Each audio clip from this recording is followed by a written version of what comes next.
Olá, gente.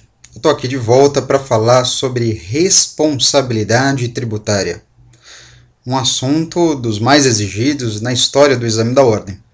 E quando você pensa em responsabilidade, lembra que o CTN divide esse tema em duas grandes modalidades.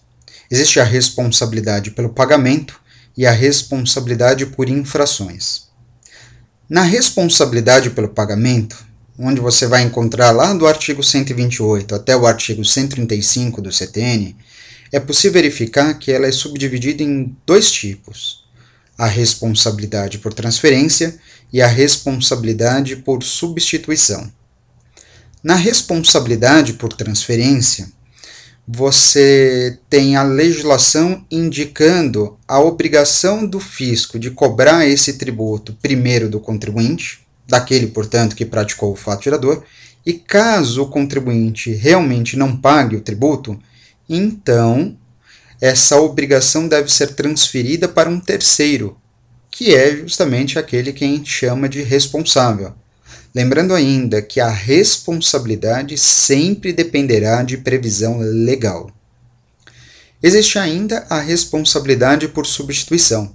Nesta, uma vez mais, você tem a figura do contribuinte e do responsável. Porém, neste caso, a própria legislação exclui o contribuinte dessa relação jurídica, sendo certo que, neste caso, o fisco irá cobrar o tributo diretamente do responsável. É o caso, por exemplo, do imposto de renda retido na fonte, conforme previsto lá no artigo 45, parágrafo único do CTN. É bom cuidar você também para lembrar que a responsabilidade por substituição ela tem duas modalidades. Nós temos a responsabilidade para trás ou regressiva e a responsabilidade para frente ou progressiva. Esta última, a responsabilidade por substituição para frente ou progressiva, tem regras específicas delineadas lá no artigo 150, parágrafo 7º da Constituição Federal. E para terminar, a responsabilidade por infrações. Responsabilidade essa que você encontra do artigo 136 ao 138 do CTN.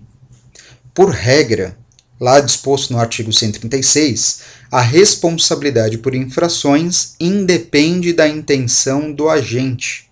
Logo, independe do dolo, independe da culpa. O rigor da pena sempre será o mesmo. Assim, você pode afirmar que a responsabilidade por infrações no direito tributário ela é objetiva.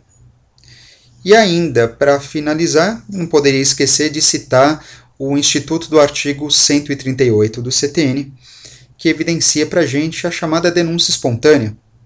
Um benefício esse que pode ser utilizado pelo contribuinte, mas que só tem os seus efeitos quando essa prática acontece antes de qualquer procedimento fiscalizatório, antes do início de qualquer procedimento de cobrança por parte do fisco.